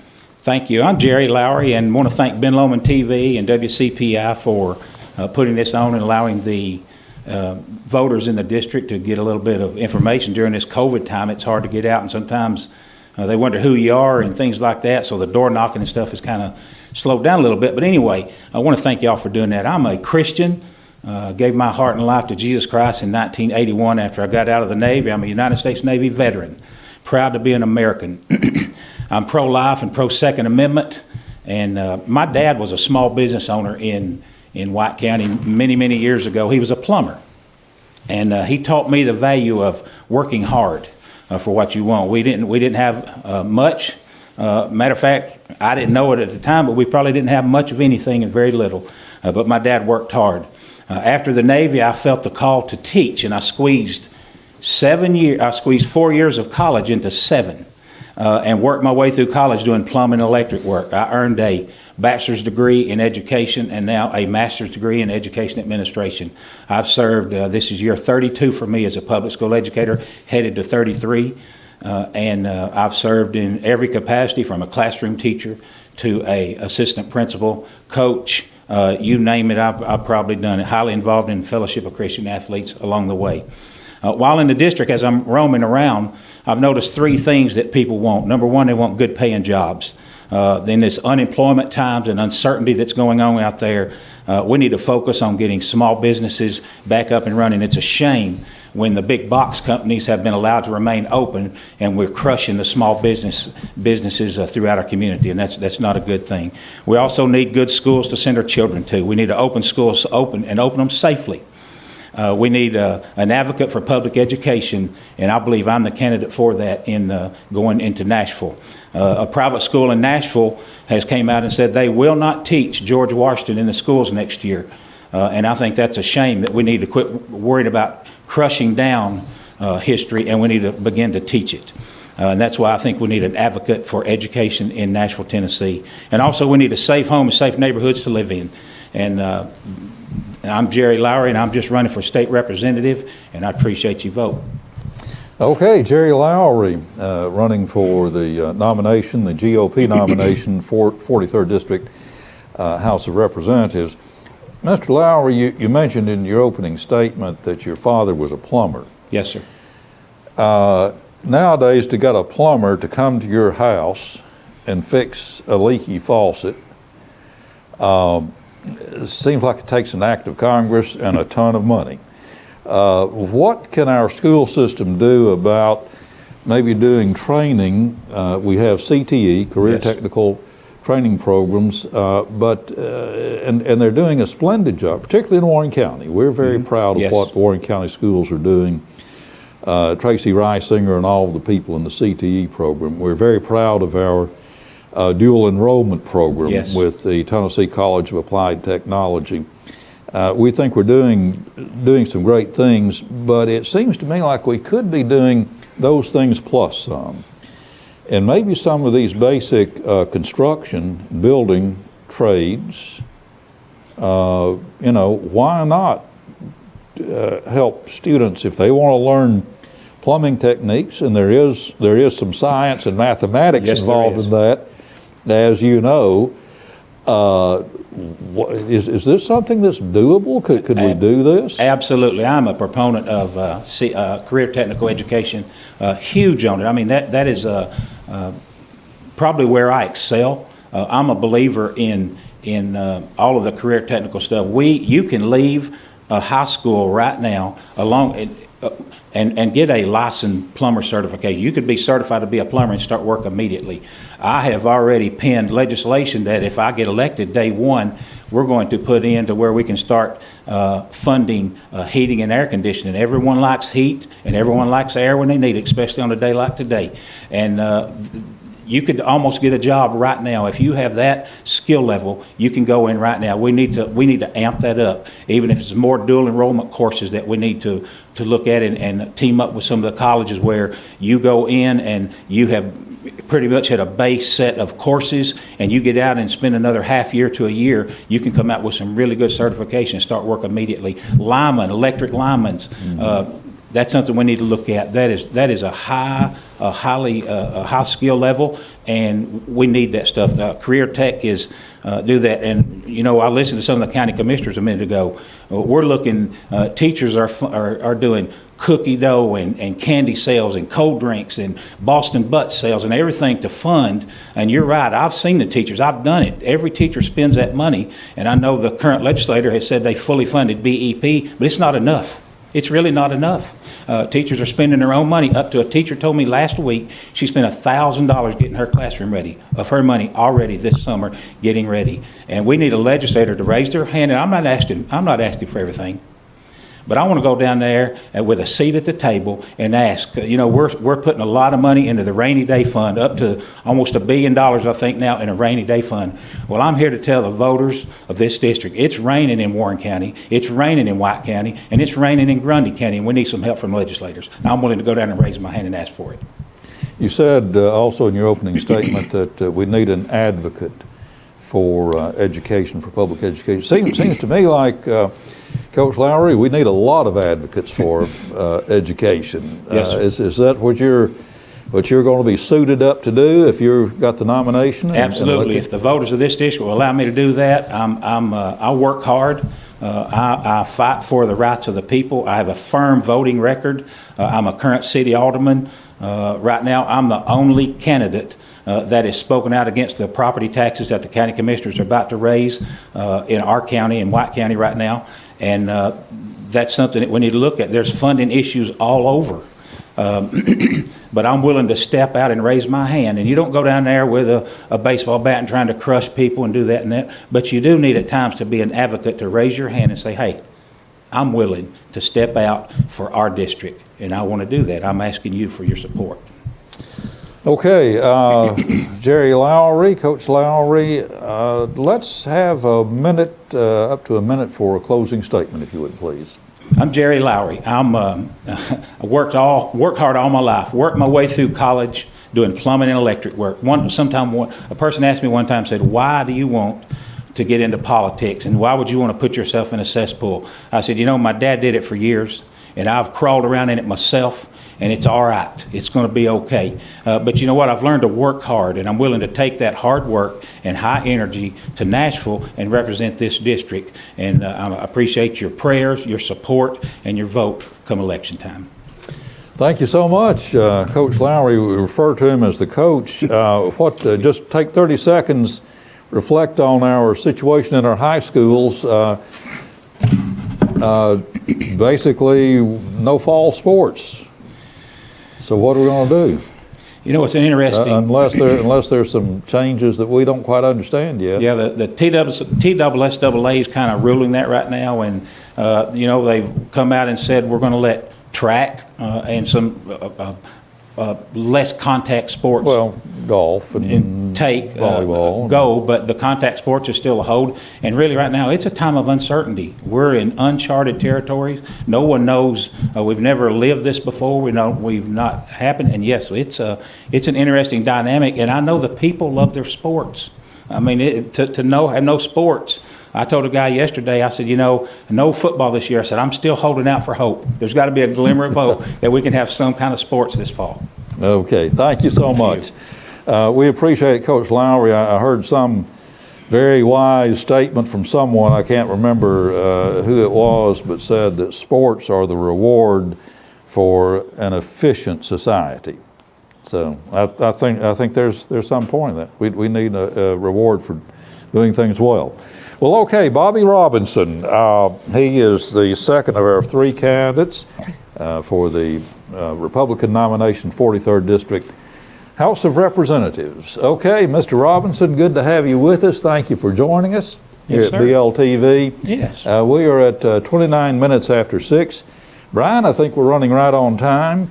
And so you take up to 3 minutes, if you would, Mr. Robinson, make your opening statement. All right. First and foremost, thank you all for putting this together. As Jerry said earlier, with this COVID thing, it's a whole different dynamic, you know, as far as getting out and campaigning. And this helps us let the candidates, or let the people know a little bit more about us candidates. And I greatly appreciate the radio station and the TV station, you know, doing this for us.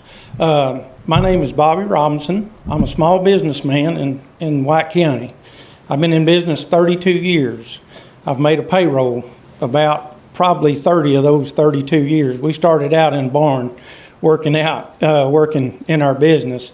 Worked a couple different jobs. Me and Jerry 32 years ago worked together at Wagner Lighting, and he went one direction and I went another, but we've both done okay for ourselves. But I'm a small businessman, and one of the most important things to me is, you know, jobs in our communities. We have to do stuff to promote jobs in this district. Grundy County needs help. They need help with tourism. That's going to be their main income. They need somebody to stand up and fight for them, you know, for the tourism dollar, and I'll do what I can for them if you see fit to elect me.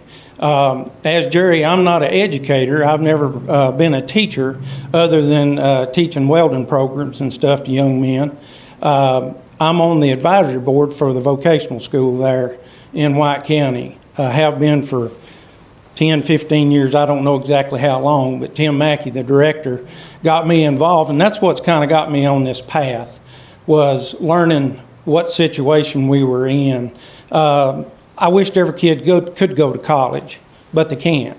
And we need plumbers, electricians.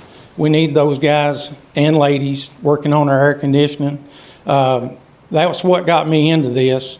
We had a meeting with the state. Tim asked me to come and help. They had done away with our welding program.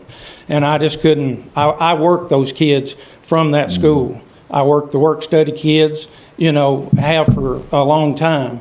And it's very important to me that we keep and continue the vocations in our high school programs, because we need those plumbers, we need those electricians, we need HVAC guys, welders, we need everybody, hands-on, because as you said earlier about the plumber, it's almost impossible to get a plumber to come to your house now, and the same as with a carpenter or anybody else. But that being said, I'll fight for the small business people. That's what I am. I know how to make a payroll.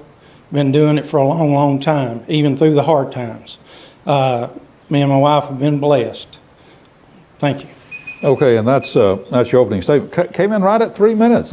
Perfect timing, perfect timing. Well, having that there helps. Okay, okay. Mr. Robinson, you mentioned Grundy County. Yes, sir. And Grundy County is part of the 43rd District, along with White and about 2/3 of Warren County. Mm-hmm. And you mentioned tourism. If I understood you correctly, you were saying that probably the great economic opportunity for Grundy County is in tourism. Yes. There are some spectacularly beautiful places in Grundy County. Places like nothing else on the planet, or at least in this area. Do you think that for communities like Grundy, which has always struggled economically, at one time the coal mining was the main industry, coal industry went down, jobs went away, technology changed, so I don't think those jobs are likely to be coming back. Yeah. Do you think that the state owes something? I'm talking about the entire body politic, all 6.8 million of us, should be making a bigger investment to help some of these developing, maybe less resourced communities, shall we say, like Grundy County, to develop tourism opportunities? What role should the state be playing in that? Well, the state has done little to nothing up there to help the tourism dollar up there. It's just the way it is. They needed to step up and do more for them and give them more tools to make that available for them, to where they have the opportunity to get those tax dollars and, the income from the people coming in to visit. I've been a scout leader for 20 plus years, and I have took boys throughout the years to Stone Door and Savage Gulf, some of the prettiest country in the world. The Fiery Gizzard Trail is ranked number 5 in Backpacker magazine, right here in our district. And we need to utilize that for that community to help them. They need infrastructure, also to help them with that, but they need help from the state. There was a pavilion they had to build up there.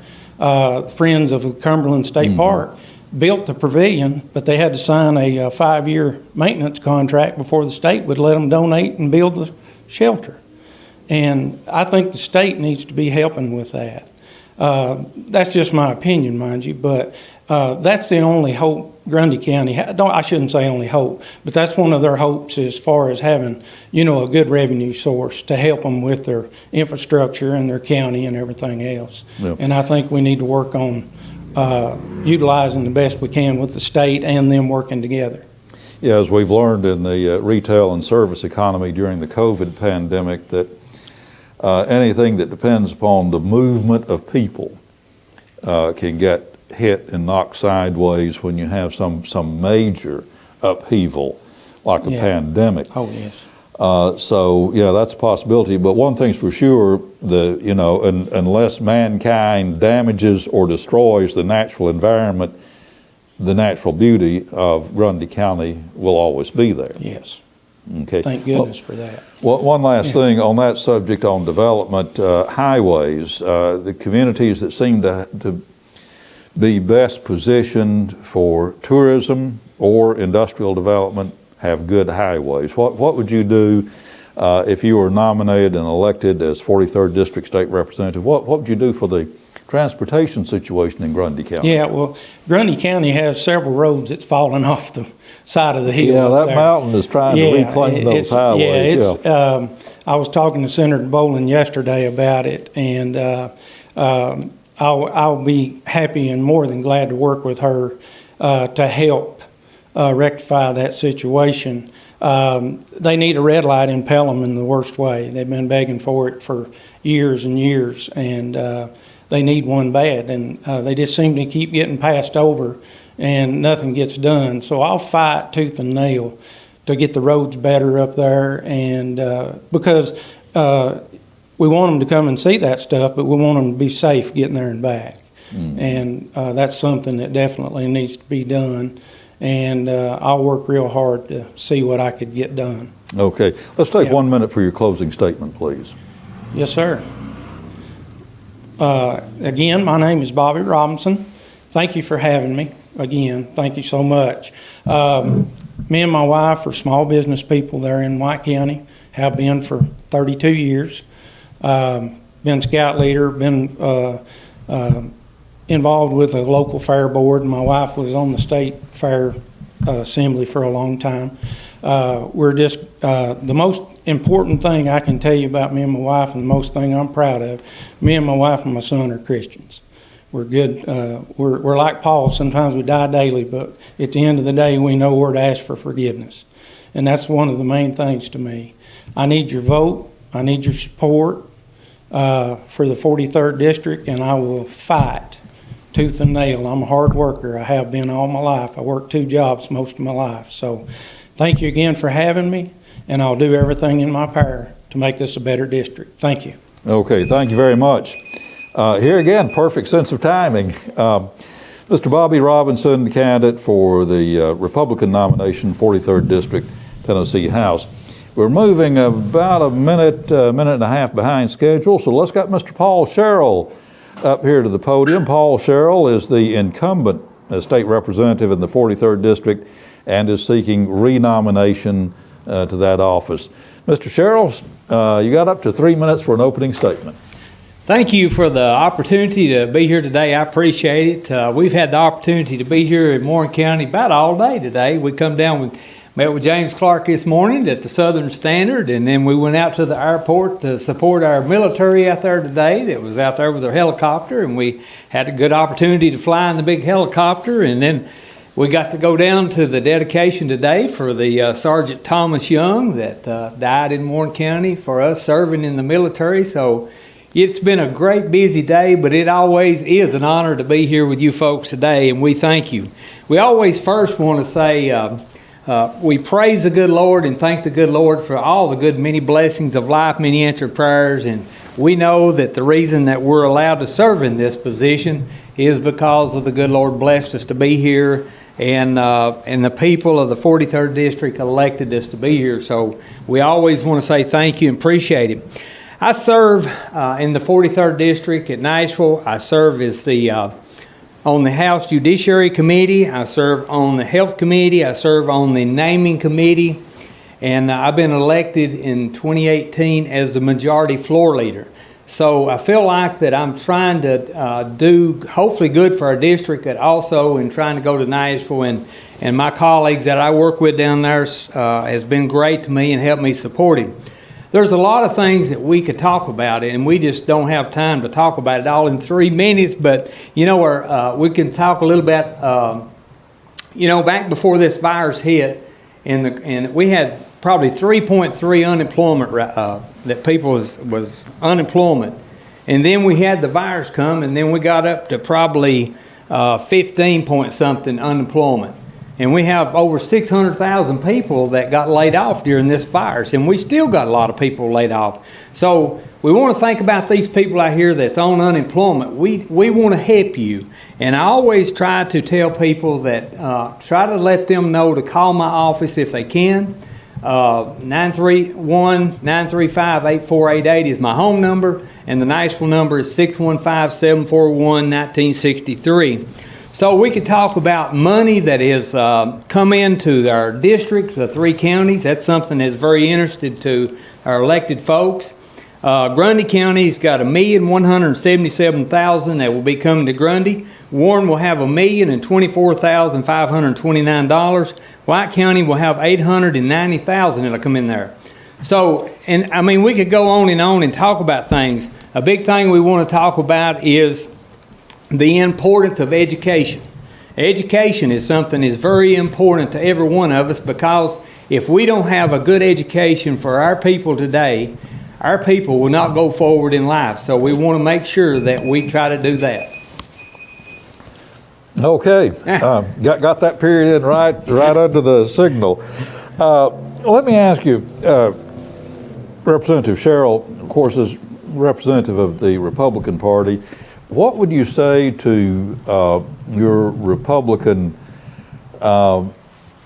compatriots in the U.S. Congress, in the House of Representatives and the Senate, as they are facing the expiration of the additional unemployment benefits, $600 a week for those who were put out of work due to the COVID-19.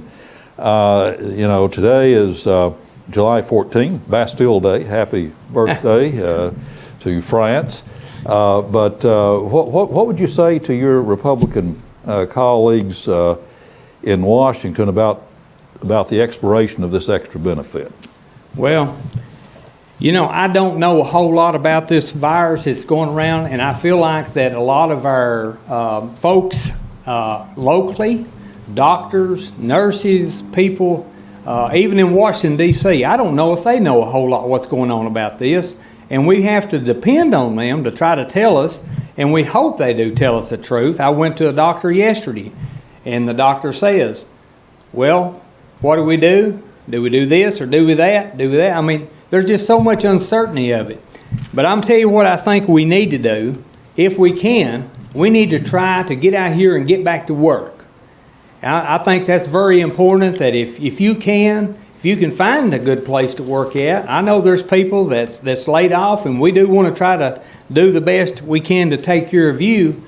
But if you can find a place to work, I think we need to try to encourage people to get back to work so we can get our economy going back again. So I would encourage them in Washington, D.C., if you want to say, let's get these people back to work. Okay, and just one other thing, and very quickly, because we're just about out of time for this segment.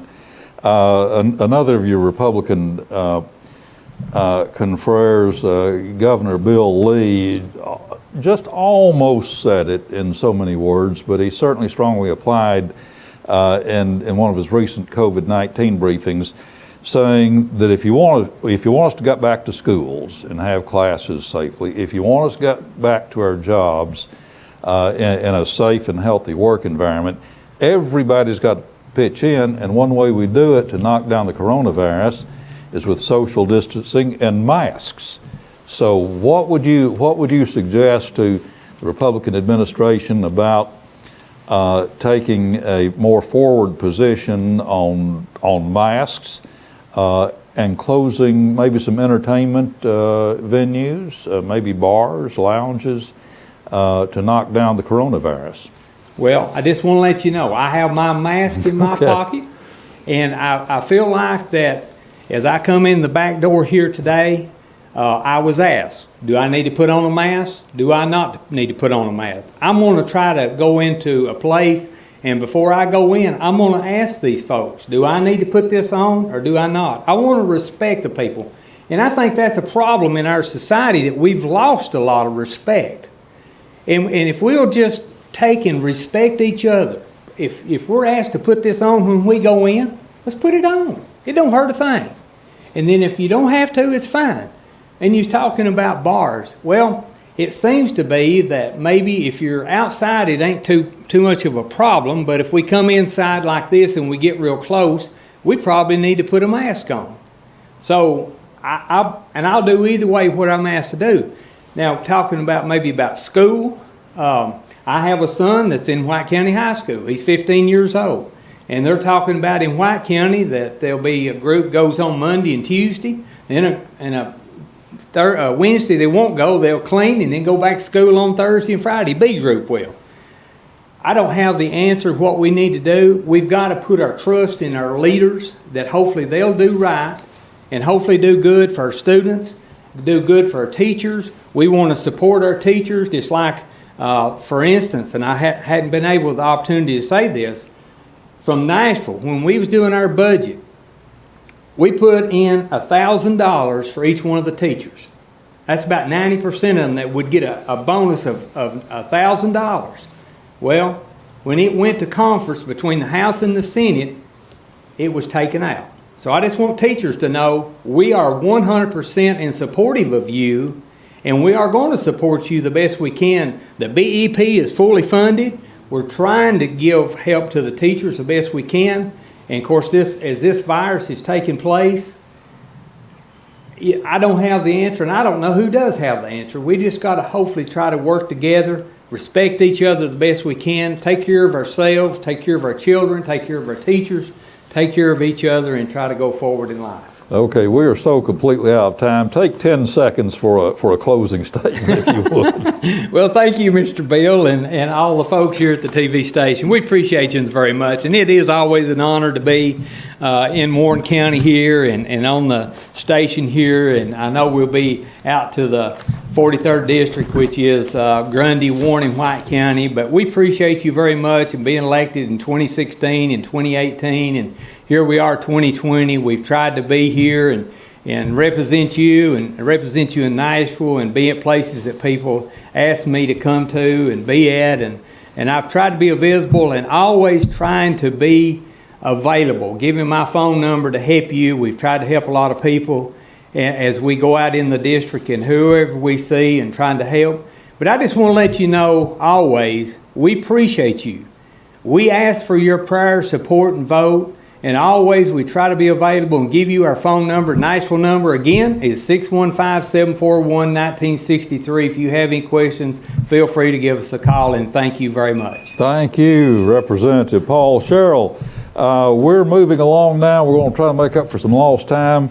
Our last event today is the Warren County Assessor of Property in the August 6th election. Jeff McGee and Beth Woodley. Do we have Mr. McGee available?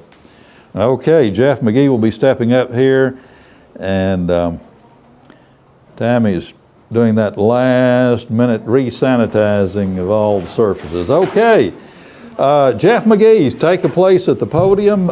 Take 3 minutes for an opening statement, and then we'll have maybe a real quick question, and then you'll get a 1 minute closing statement. Thank you, Bill. Hello, I'm Jeff McGee. I am your Republican candidate for property assessor. I have been involved with many different community organizations in Warren County over the years. I was a member of the McMinnville JCs. I'm current treasurer of the McMinnville Moose Lodge and a lifetime member of the Veterans of Foreign War Auxiliary. Right now, I work for IMI, so I drive a concrete truck during the day. I have a small mowing business on the side, so I stay pretty busy in the community. Thank you. Okay, all right. Thank you. You helped us get back on schedule here. I appreciate that. You say you're helping with IMI Materials, big concrete and building materials producer. We had talked earlier about the situation with having people in the building trades. Now I know as assessor of property, that's going to be a little bit out of your range, out of the ambit of your work, but just as a citizen, what would you say about supporting those, what we call, I think, sometimes derisively, blue-collar workers, mm-hmm. but those who roll up their sleeves and sometimes do some of the difficult, hard manual work that requires some level of skill? How are we supporting those people? Well, I think we're really doing a good job because actually we're keeping them busy. Right now, building is going on strong. Most of the workers I'm not seeing any problems with anyone with the COVID. they're just showing up for work every day, and everybody's keeping them busy, and that's what they want. They want to stay busy. As long as the weather, when the weather broke and the rain quit, everybody started building like crazy. And that's good for our community. And seeing those kind of things will help me with this job as assessor of property, because I'll see what kind of buildings goes on, and when people apply for building permits, I'll be able to see how to evaluate on what they're actually doing on their place. So that should help me out by knowing the whole county and knowing who builds what and does what. I think it'll be a good lesson for me to step in and be able to actually be productive for the job from the get-go. Okay. Any kind of new initiatives you would bring to the office of Warren County Assessor of Property, new procedures, new technology? If I understand it correctly, the goal of the assessor's office is to make sure that every taxpayer is assessed on an equal footing, Right. based upon his or her property. Right. So do you have some ideas? Well, I want to be more initiatives? of a hands-on assessor. I want to go out. I want to be on the sites and helping with the measuring and looking and see what is on everyone's property, and being able to give a better value and be out there myself. That's one of my goals. The other is I've been getting tons of letters, phone calls, and the things that I hear more than anything is fairness, respect, common sense. They say they don't see it, and that's the main things that I've been hearing from the community. And I want to make those changes to where they see those things. Okay. Here again, try and stay on schedule. Take up to 1 minute for a closing statement, if you would, please, Mr. McGee. All right, well, I'm Jeff McGee, Republican candidate. Like I said, I touched on wanting to make the changes that at the office with the respect and fairness and common sense. That's what my political platform is set on. And I want to thank the people of Warren County for sending me all of these letters and phone calls and Facebook messages, because it's just that's what I need to hear, is from what you want out of me, and that's what I'll give. So I just want to thank the people of Warren County for having faith in me, for having all the support that I've been getting. And I want to thank you for having me, and thank Bltv for having me. Okay, well, thank you very much. Here again, not rushing you off, but we're kind of slaves to the clock. All right, thank you. Let's bring up the other candidate, the Democratic nominee, Beth Woodley Martin, making a bid for her third term as Warren County Assessor of Property. Thank you so much, Mr. McGee. Appreciate you being here. All right, Beth, your time, 3 minutes maximum opening statement, and we're going to have to kind of squeeze it in here. We got about 6 minutes left. Okay, thank you, Bill, and thank you, Bltv, for having us here tonight. Hello, Warren County. I'm Beth Woodley Martin, your incumbent for property assessor. I have happily served the citizens of Warren County for the past 8 years, and I'm asking for your continued vote of support in the upcoming August 6th general election. I'm married to Lee Martin. We have 2 children, Mike and Ashley Martin. My parents are Alton and Kay Woodley, and my mother-in-law is Carol Martin. I'm a member of the Arlington Church of Christ, and I have previously played an active role in helping with the Relay for Life and Back to the Strip charities. The duties of the Property Assessor's Office are to discover, list, classify, and value all property in the county. This may not sound like a lot of work, but it really is. It's a very in-depth job if it is performed correctly. The work of the Assessor's Office is all state-mandated operations, and it is audited daily by the Division of Property Assessments. One of the things I want to touch on is every 5 years, our county goes through a reappraisal process, which helps to eliminate inequities that have happened over time by changes in the real estate market. This ensures fairness to all property owners. The new values are established based on the sales of property within the county. The state's Division of Property Assessments evaluates all sales and applies new values based upon these sales. The past year, our county had a reappraisal, and we had an overall increase of 19.5%, with houses going up 25% and land increasing around 11%.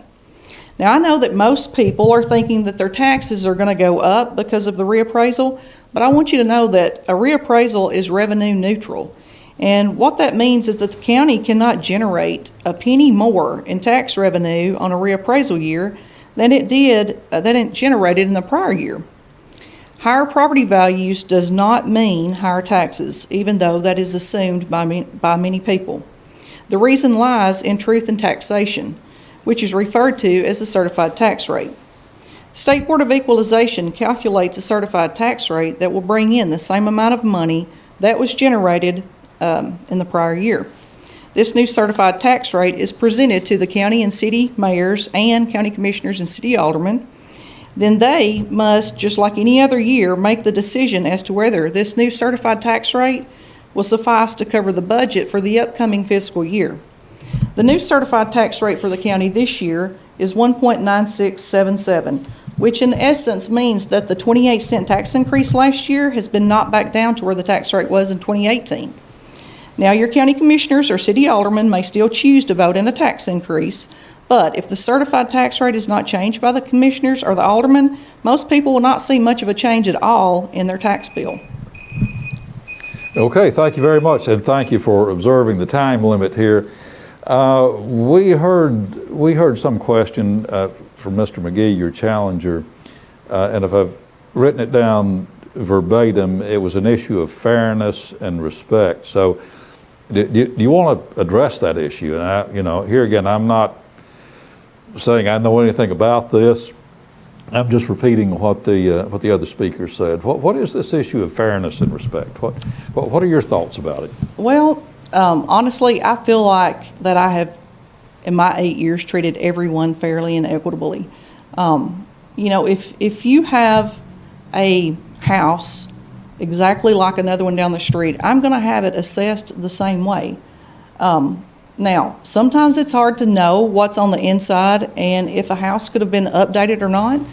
And if we do know and find out that it's been updated, the outside may look the same, but one may still be a house that was built in 1970 with hardly no updates other than your normal everyday wear and tear. But some houses may have new kitchens and bathroom remodels. And when we see something like that, we do change an effective rate, which by looking at the outside, you may think, it looks like the same house. You look at the property record card and you may say, well, this one's assessed for $25,000 more. But if we get the knowledge because of, say, a permit, that they have, revamped the kitchen and the bathrooms, we're going to make that adjustment and change. That's only fair. Okay, and here again, ideally, the same piece of property will appraise the same if it's identical to, let's say, Brian's property. We would get the same appraisal, ideally. Yes. Okay. We've got 1 minute maximum for a closing statement. Beth Woodley Martin. Okay, I'm just going to finish up with my opening statement because I actually did have a little bit extra that I was going to say. I just want to let everyone know that no matter who your assessor is, a reappraisal will happen every 5 years, and it's based upon the sales of the property within the county. It's since the last reappraisal. This is not values that I just come up with. This is based upon sales, and the Division of Property Assessments evaluates all of this, and they make the adjustments. And equitable assessments, they just assure property owners that they are paying only their fair share in taxes. So if experience and education and common sense values are what you're seeking in your next property assessor, then I'm your right candidate. I, Beth Woodley Martin, humbly ask for your vote and support in the upcoming August 6th general election, with early voting starting this Friday and running through August 1st. Thank you, and God bless you. Thank you very much, Beth Woodley Martin, and thank you again for observing the time limits. Ms. Martin is the Democratic nominee for Warren County Assessor of Property. Timing is working great, and I want to thank once again the BLTV viewers, the WCPI Public Radio 91.3 listeners. This has been a voter education project, a collaboration between BLTV Channel 6 and 91.3 WCPI, independent public radio in McMinnville. This has been organized and presented as a nonpartisan event. We would say non-political. We had no political agenda, but it's all about politics. And it's important to note it was entirely free to the candidates participating to give them a forum so that they could bring their platform, their ideas, their vision to the voters of Warren County in the 43rd and 47th districts. We thank you for joining us. This has been a live production from the BLTV studio in McMinnville.